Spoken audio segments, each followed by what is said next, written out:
I am just so glad that we're able to have the speakers we do with us tonight and just talking about this topic, because it's definitely, like Mary and I were just talking before everybody gathered, autism numbers just keep escalating. And so just how do we respond to that? How as a community can we understand more? And how can we best support each other in that? And so we have Mary Ward with us tonight, and Mary Ward is from Iowa, born, raised, and educated there. She spent time in Cambridge at the mental hospital in Cambridge, the state hospital, and then in Minneapolis with an autism program. She went to Purdue University to get her PhD, and then she spent 32 years in the Princeton School District in special ed, right? In special ed, and she just retired in 2019, and she said she misses the kiddos, so that's a good sign. That's a very good sign. Kari Vogel is a parishioner. Some of you will recognize Kari. She specializes in bell ringing here a little bit, and she's been an educator for 33 years, all at the middle school level in 2 different districts, but primarily here in Princeton. She's been a parent for 27 years, and her master's thesis was actually on effective teaching methods for assisting students with attention deficit hyperactivity disorder in the middle level classroom. So they both know what they're talking about. It's a beautiful thing. So I'm going to invite Mary up first, and then Kari is going to follow, but why don't you join me in welcoming them both?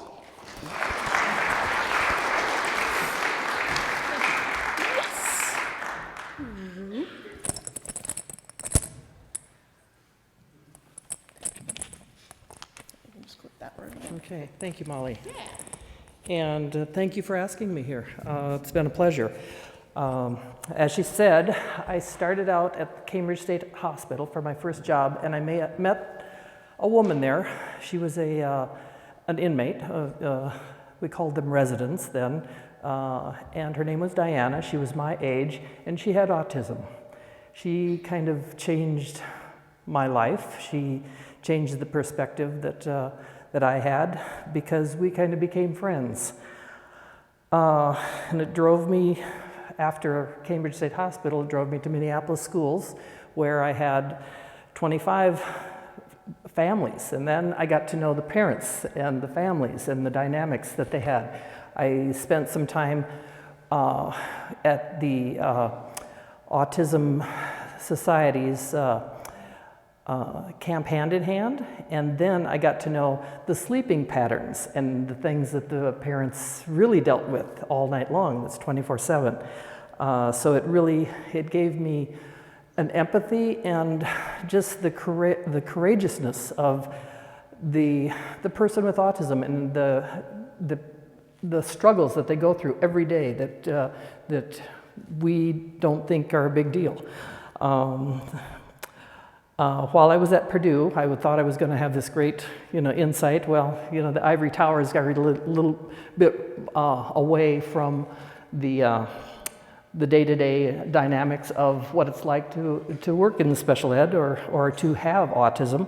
So when I got back to Princeton, I didn't get the PhD. I got ABD'd, all but dissertation, and I had a child instead and became a mother. And that, again, furthered my empathy. I guess what you're really here to hear is about autism, so I'd like to start out with the characteristics of autistic people. And there's right now a little bit of controversy. Some of the people with autism, which is what the educators and the people that study autism have always said, you want to put the person first, people with autism. Now, the people that have autism have a bigger voice. I was just at a conference, and they prefer to be called autistics because that describes them more. So, there is controversy in even the terminology. This is the sheet of paper that if your child is in school and you're seeking a diagnosis, this is the sheet of paper that will tell the educators and yourself whether they receive that label of autism. And it takes one of three things. Either the social interaction, the communication, and the behaviors. And of those three characteristics, they need 2 for social interaction deficits or problems with. They need 1 for a communication problem, and then they need 1 for a behavioral problem. And that is how they come to get that diagnosis of autism within the schools. In the medical setting, it's quite different. It's not as stringent, and so a student or a child could have an autism label in the medical field, but not receive that same label in the schools. And that's sometimes a dichotomy and a real source of frustrations for parents, because along with that label, which sometimes it's that double-edged sword, comes the services that the child would receive from schools. And whereas one time it was described to me as when a medical person gives a label of autism to a child, they are following the money, because there's a lot of different procedures that will be paid for by insurances. When a school gives that diagnosis, they are paying the money because it costs them more for that child. So that's a little bit of the difference and a little bit of the inequities and the unfairness and probably some of the issues that we come up against. The other things that you see sometimes with, other than the 3 communication, behavior, and social interaction, you'll see some splinter skills. They might be very good in algebra, but they can't balance their checkbook. Their theory of mind is sometimes very, very difficult for them. Being able to take someone's perspective, to understand humor and jokes. Their executive functioning, like organizing or strategizing, or being able to inhibit their emotions, is another issue. The sensory processing is also another piece that's very characteristic of autism, that a light touch might feel like it's painful. Temple Grandin, one of my heroes, she describes the color yellow hurts. And I thought, well, that's, and I believe her. I believe she is absolutely true. This is one of my favorite books, and Temple Grandin kind of put herself on display by this chapter. Her brain is different. Her brain is very different, and the dendrites that go up into the oblongata part of the brain are not there. The fingers, some theorists think that perhaps the autism brain starts to develop too soon, and it doesn't send out the proper dendrites. There's a lot of different theories right now as to the cause. It usually happens about the same time as the myelinization sheath of the brain, about 2.5 years old. And so there is differences in their brain, which to me,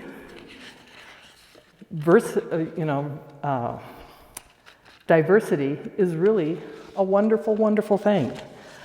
The prevalence, I wanted to say a little bit about the prevalence. When I first started at Cambridge State Hospital, the prevalence was you'd have 1 in 100, and Diana was one of my ones.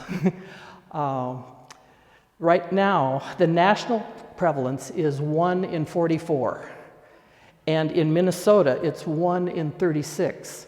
Well, you think of our average class size is about 25 kids. There's probably almost a child in every classroom. So the prevalence just keeps going up. And that was one of the, I always ask that question when I go listen to smart people talk about autism, and they say, well, it's because we're better at identifying, our testing is better, people are more aware of what to look for. And one thing that just sent chills down my spine was they're following the money, which maybe they are. We see more boys than girls, and I have a theory myself that I think there are just maybe almost as many girls, but they're better at masking, they're better at observing, they're better at finally getting that perspective. So I think there might be a higher rate of girls that just don't get identified. Right now, there seems to be a trend in the country that people as adults are going to places like the Twin City Autism Society or Fairview and getting diagnoses as an adult. And sometimes it doesn't really change anything, but it maybe explains why they've struggled with 3 divorces, or why they've struggled in maintaining friendships, or why they've struggled with, getting along with their coworkers at work. So a lot of the autism people that are identified as adults, sometimes, it's good because now they have a reason, or some validity to what they feel. One of the things that I love are the top 10 traits of autism, and this is by Lisa Jo Ruddy. Autistic people rarely lie. They can't take perspective, so they don't know what you're thinking, so they don't know how to lie. They try sometimes. Autistic people live in the moment. They're here and now. They're observing everything. That's why sometimes it's just overstimulating, because they can't block out things. Autistic people rarely judge others. Absolutely true. Autistic people are passionate, especially about trains, schedules, dinosaurs, whatever their special interest in. They are very passionate about it. Autistic people are not tied to social expectations. They don't, so-and-so expects me to do this. They'll do what what comes natural to them. Autistic people have terrific memories. Most of them do. Autistic people are less materialistic, and I would agree with that one too. Autistic people play fewer head games, and that's again because it's difficult for them to take perspective. Autistic people have fewer hidden agendas. Autistic people give neurotypicals the opportunity to open up your mind and think diversity is wonderful. One more thing these are the 10, this was written by Ellen Notbaum, and she is a mom of an autistic kid, and she wrote a book about the 10 things that I wish my child's teacher would know. And they are, learning is circular. And I believe that so much. I learned everything from, not everything, but I learned so much from every kid that I ever taught. I'll remember a kindergartner who taught me that when he was in the corner under his weighted blanket in the beanbag, he could listen and can comprehend what the teacher was saying much better than if he was up trying to knock out all the stimulation in sitting in front of her. You just, when you observe, you learn, oh, that's different. And again, when you know one autistic person, you really only know one autistic person because they're all as different as you and I are. The second thing that she wanted her teachers to know is that you're a team, that you are in this together, and that I absolutely passionately believe. I think differently. Yes, Temple has shown us that the brain is different. The behavior is communicative. This was my thesis that I never finished, that behavior does have communicative roots, and they can't tell you why they're melting down or why they're crying or why they're in a fetal position, but it is have communication. Glitches, garbles, and bewildered, that's what they're receiving. Their receptive language is as walloped as the expressive language. Teach me as a whole. Be curious. Can I trust you? Believe in achieving, and teach me how to fish, not give me a fish. So that's the 10 things that the teacher wishes that you would know. Now I was going to spend just a few minutes on what I think are some important tricks. Visuals. This is a simple communication board. It's visuals that they can point to. This does not diminish the communication, it helps it. You can also have a alphabet board so they can spell anything, or attributes like on, off, in, things that change all the time are very difficult. So a visual picture is so much better. The 5-point scale was something that we kind of lived by. This is, when you're at a 1, you can learn, you can play, you can have fun.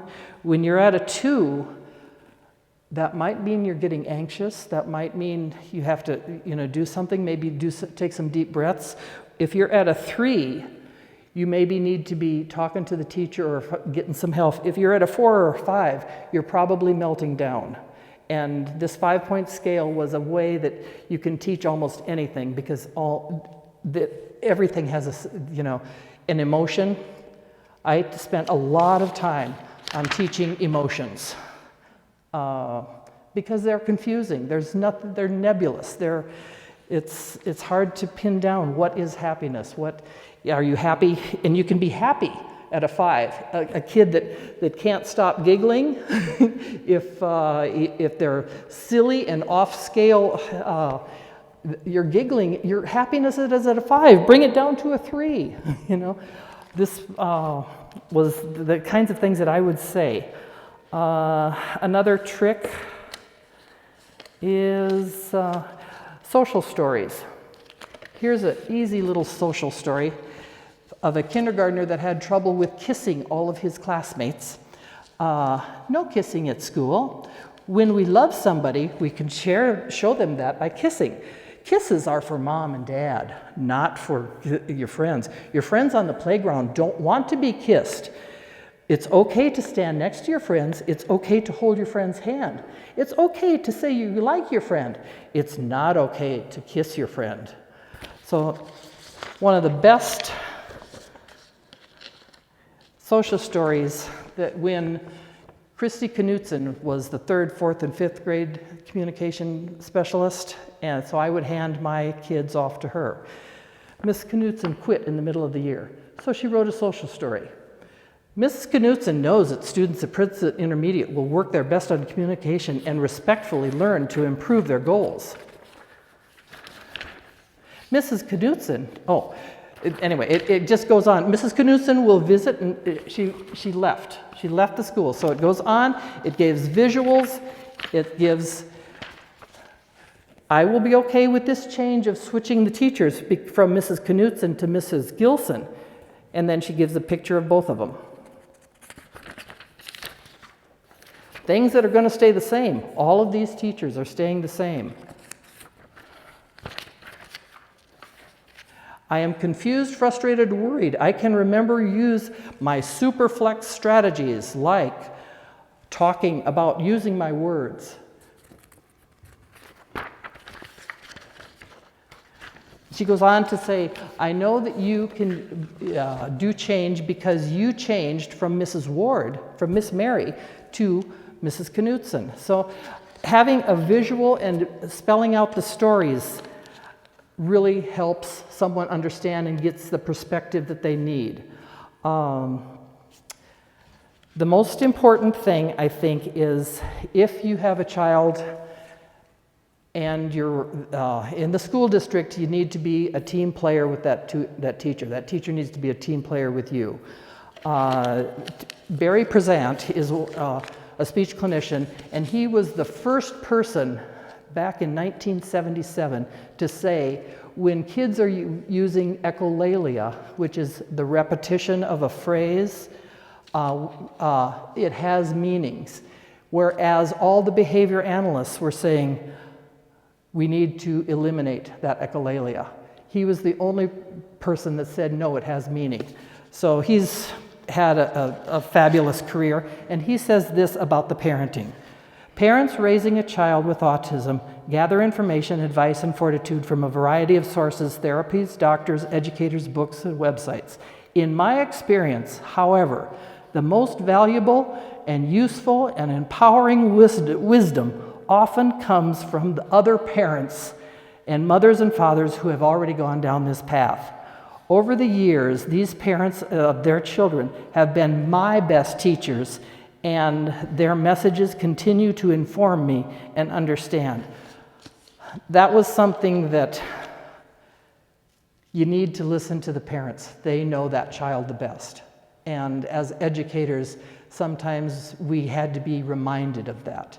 And that was very precious, you know, because the parents did know the best. Prizant, or a lot of people talk about the get it factor, the people that don't have training, but they know how to communicate with the kid, they know how to interact, they just get autism right off the bat. And Barry put it into nice categories, that they have empathy, they understand the human factor, they have sensitivity, they have shared control. They don't have to control everything. They can relinquish that control to the child. They use humor, they are trusted, and they're flexible.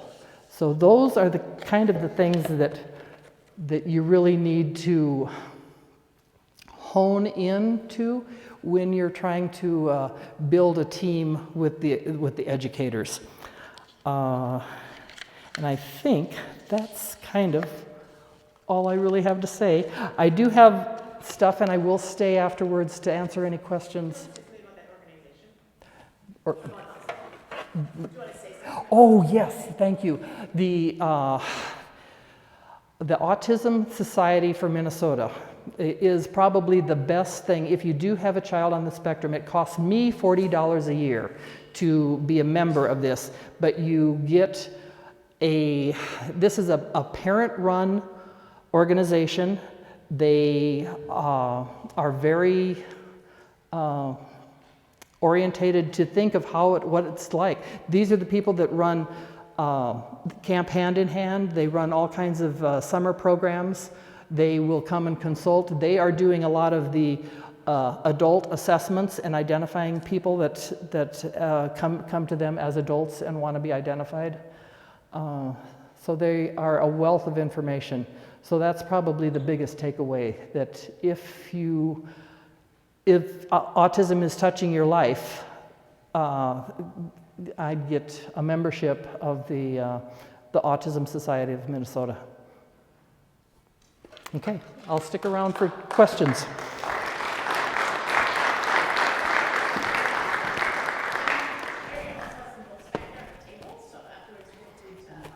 Oh, you do?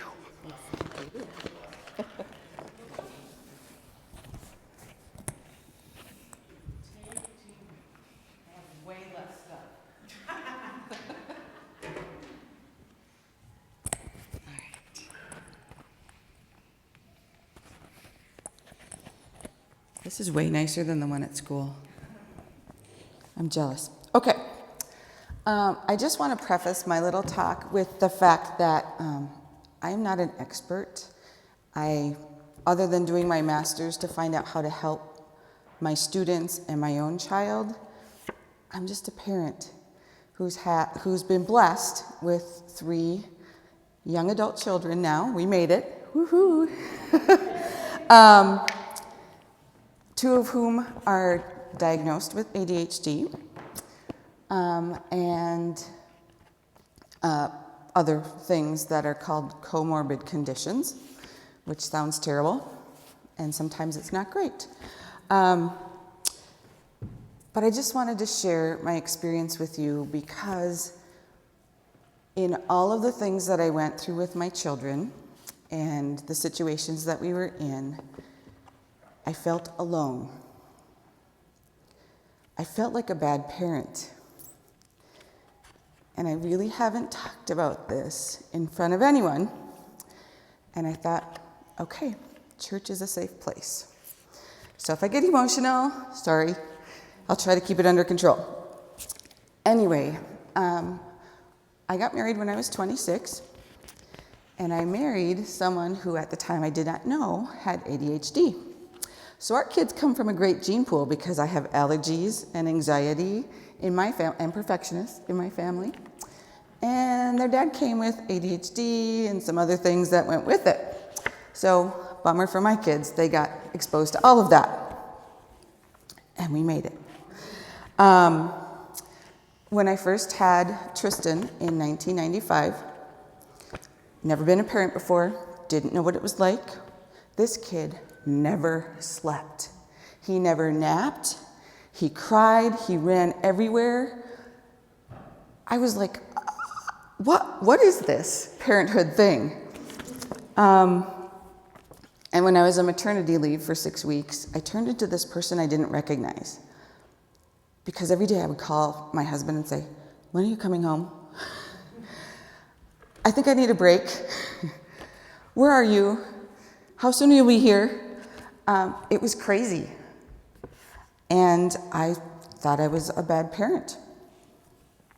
I learn a lot from stories. And so I'm going to tell you a few stories about ADHD and my family, some of which happened in church. When Tristan was 2, we were at my parents' church, my mom's church in Chisholm, and the pastor at the time was giving his homily Christmas morning, mind you. And he was just not as exciting as Father Kevin.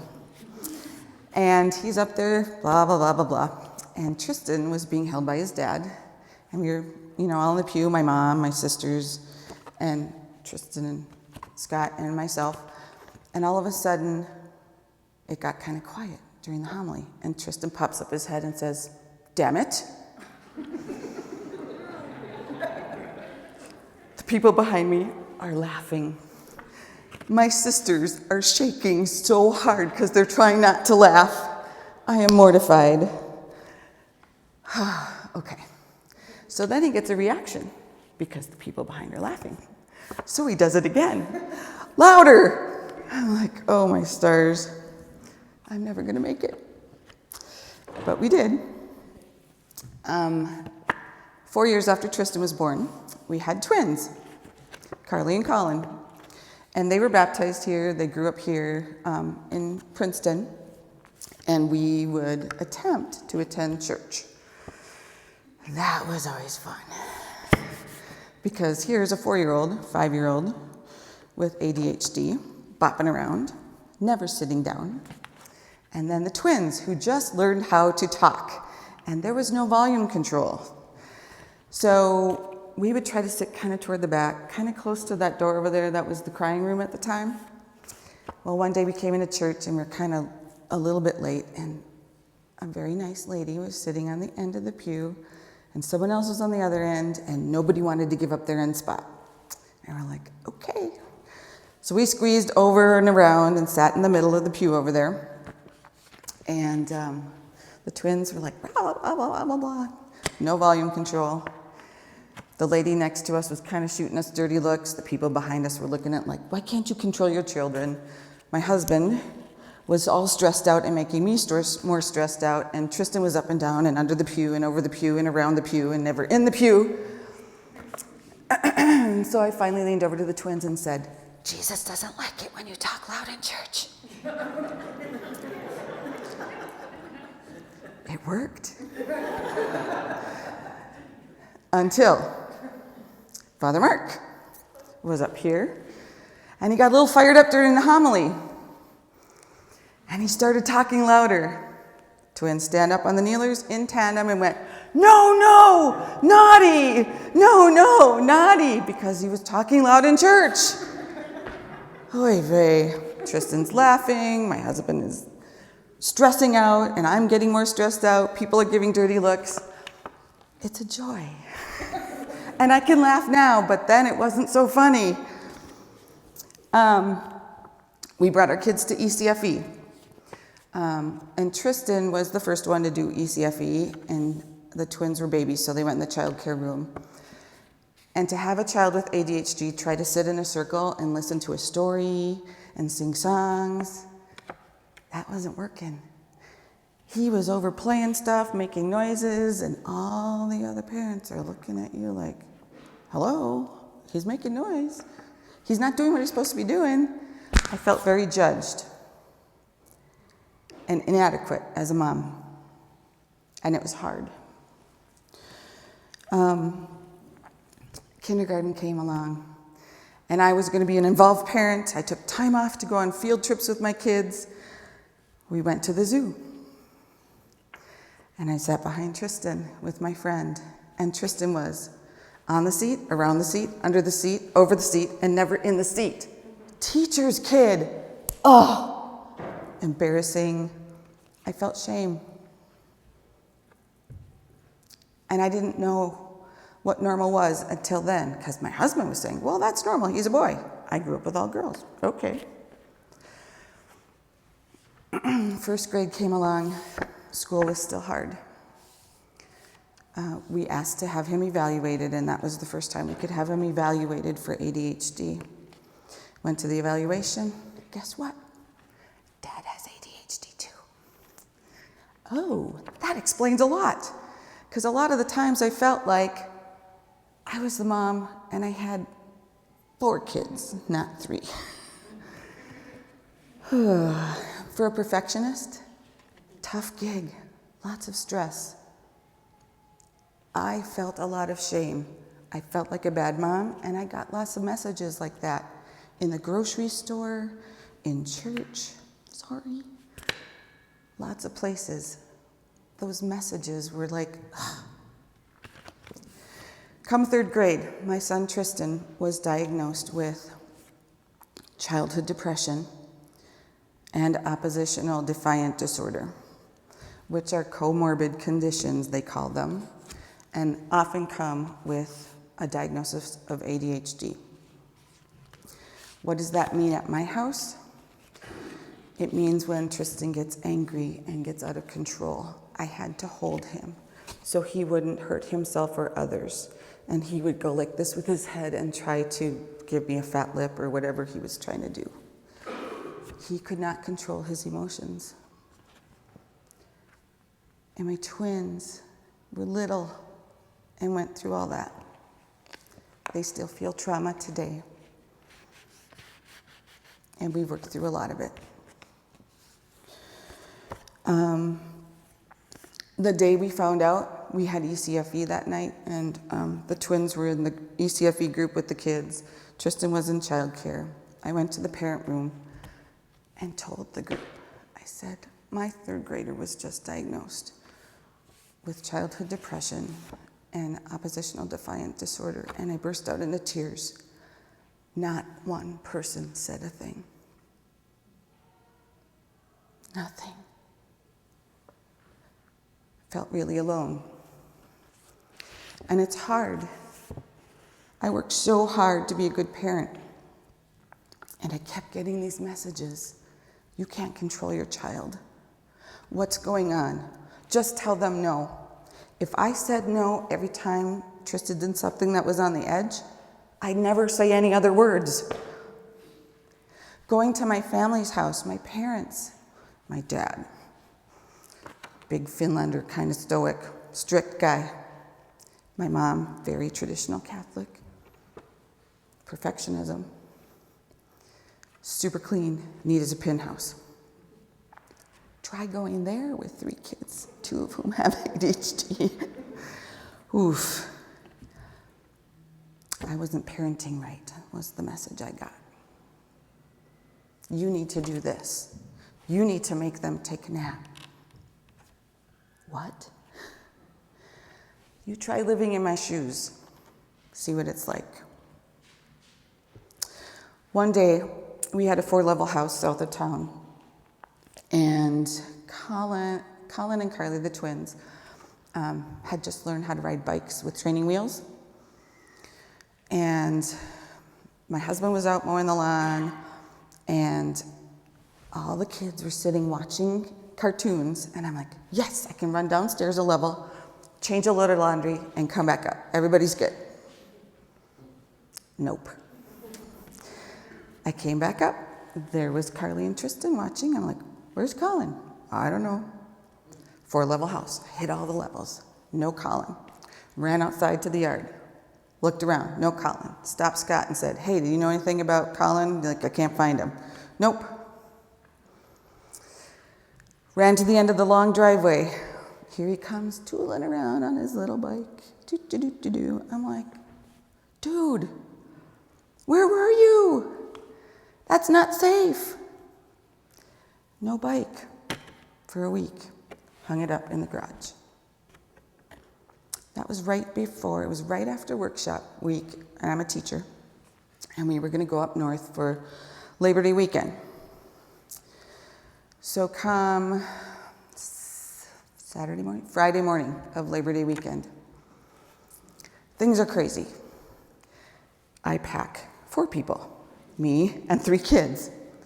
My husband packs himself. Okay, I'm running around like crazy in my pajamas, trying to get everybody packed and ready to go. One kid's in the bathroom saying, Mom, wipe my butt! I'm like, from the other room, helping another kid get dressed. Wipe your own butt, you know how to do it. Scott comes running down the stairs. There's a sheriff and a social worker at our front door. I have not told anyone this, except for my best friend. I'm like, okay. So I went up to the entryway, still in my pajamas, mind you. I think it was like 10. I don't know what they've heard. Wipe my butt! Not sure. And they questioned us, about our child who was seen riding his bike in the neighborhood by himself.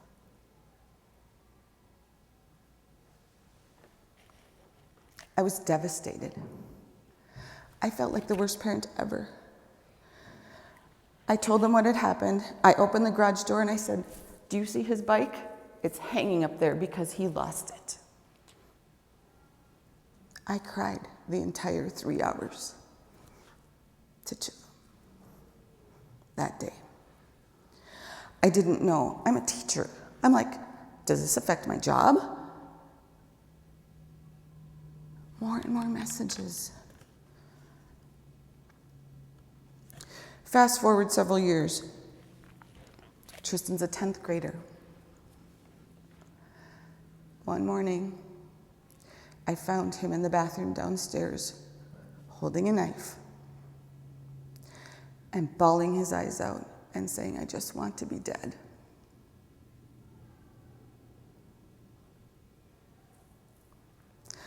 Worst day of my life. I got him in the car and drove him to St. Cloud on suicide watch. He was in the hospital for 3 weeks. He went to a special school in St. Cloud for a couple months and then had to come back and go to regular school here. Talk about feeling like a bad mom. By this time, I was divorced. Tristan couldn't stomach living with his dad, so he stayed with me full time. And I did this alone. And nobody knew because I felt ashamed.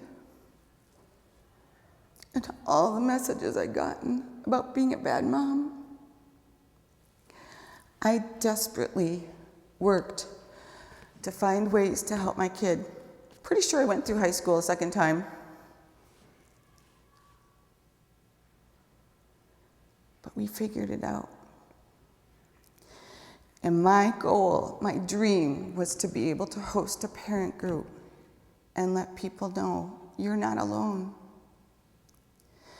The other dream was to let people know, remember that there's a story behind every behavior. The people who behave the worst are the ones that need the most compassion and love. We continued to come to church because there was a couple that sat in the back, Carol and Doug.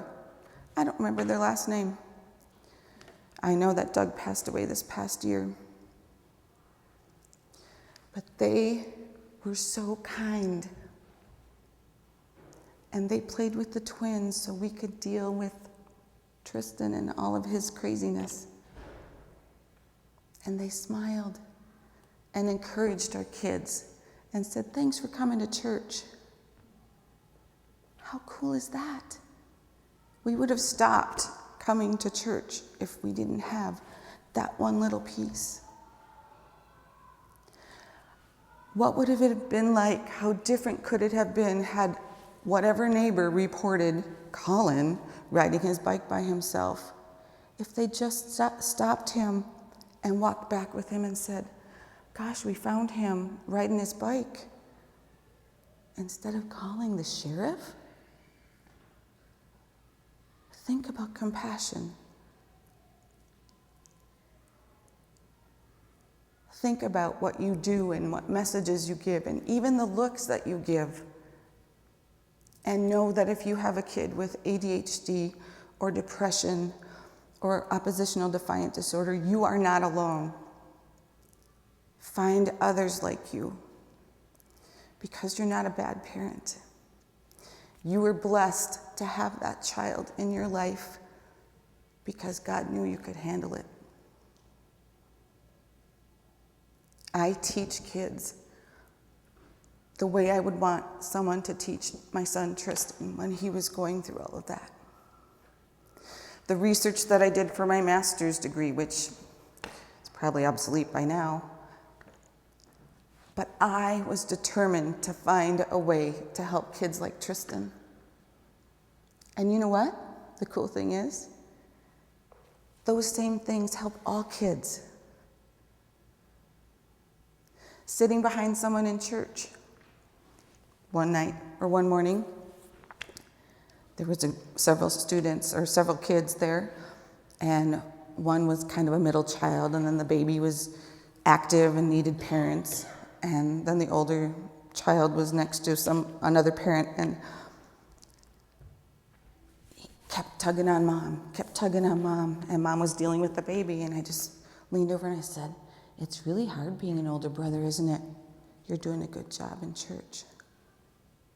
Immediately, he looked at me and went, "All right." It doesn't take that much. Please treat others with compassion and know that there's a story behind behavior. Everyone has a story. Thanks for letting me share mine.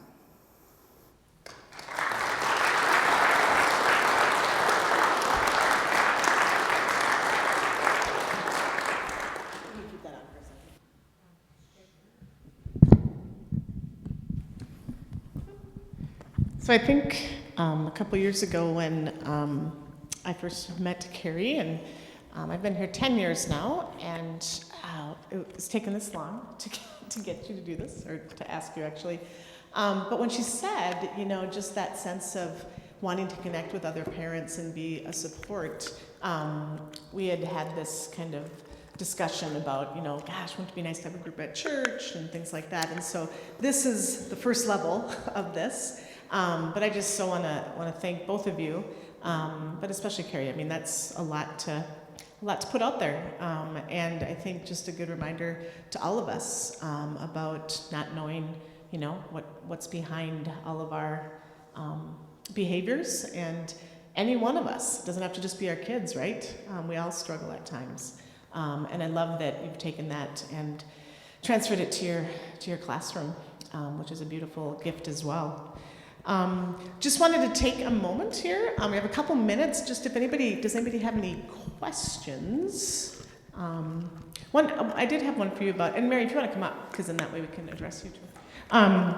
with you, what did you find most helpful in addressing the behaviors and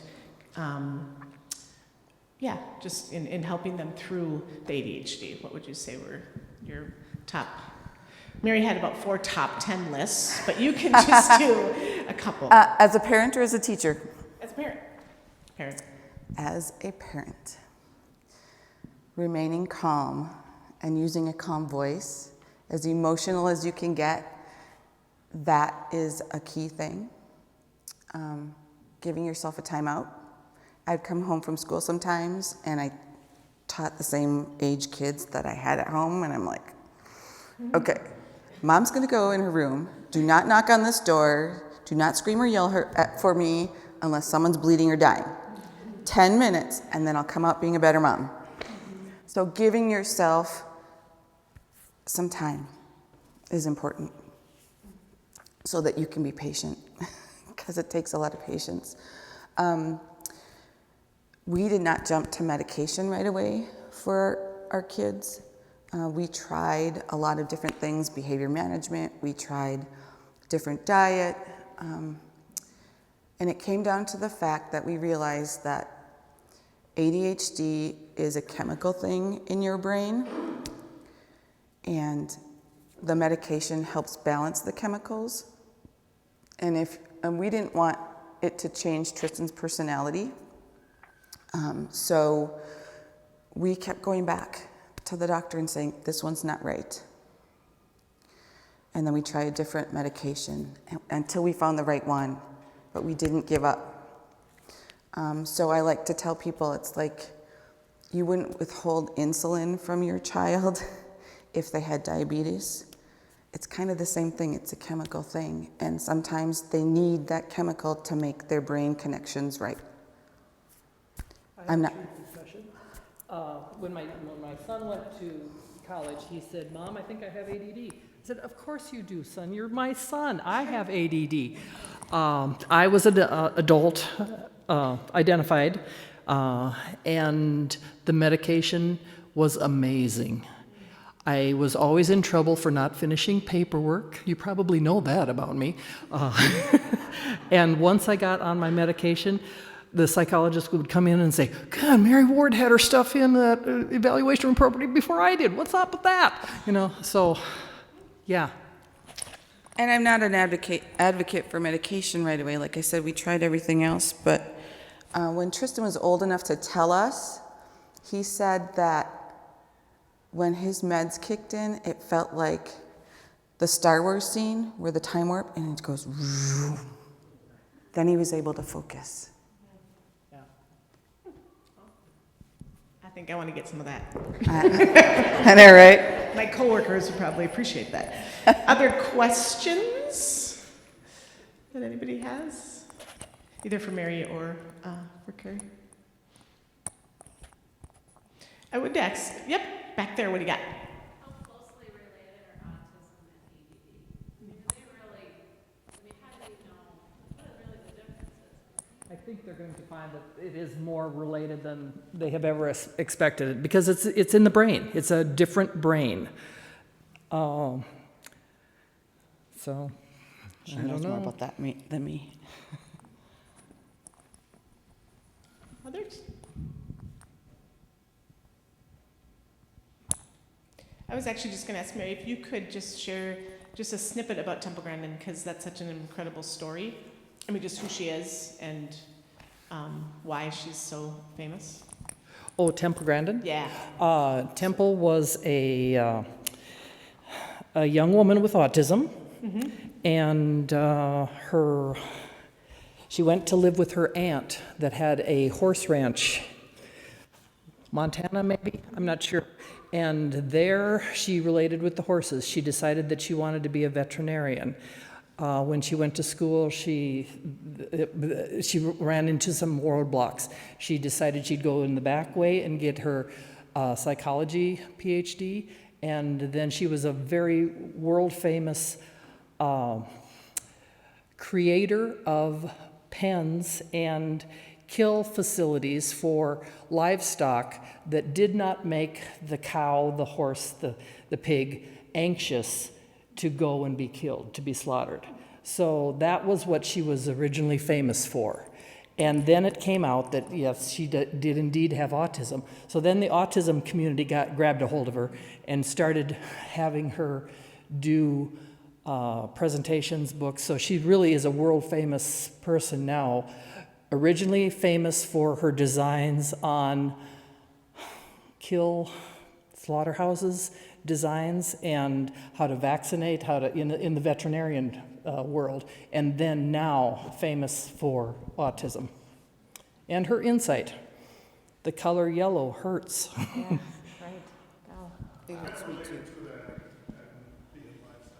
She would actually crawl around and do what the cattle would do. Yes. Oh, wow. Yeah. Huh. In the all fours to get the effect right. Wow. She developed a hug machine for herself, where she would crawl into the hug machine, and it was hydraulic, and it would squeeze her, and that was the first proprioceptive. That the touch is so and then came the weighted blankets and things like that. Can I just ask, what do weighted blankets do? Like, why are they so good? They present a heavy proprioceptive feedback to the system, and some kids find it very calming. Okay. Yeah. And then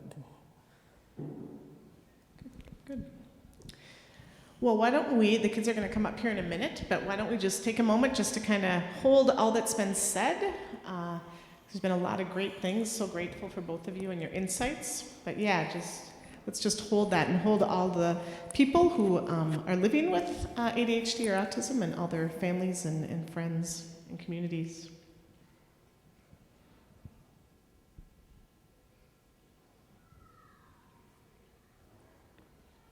Gracious God, indeed you are our light. As we have gathered this night, we send light out to all those who live with challenging lives. May they know indeed that they are not alone. May parents not feel that shame, but know that there's community around to support them. And may all those who work in this field continue to find new ways to bring life and hope to all those who journey. We pray this in your name. Amen.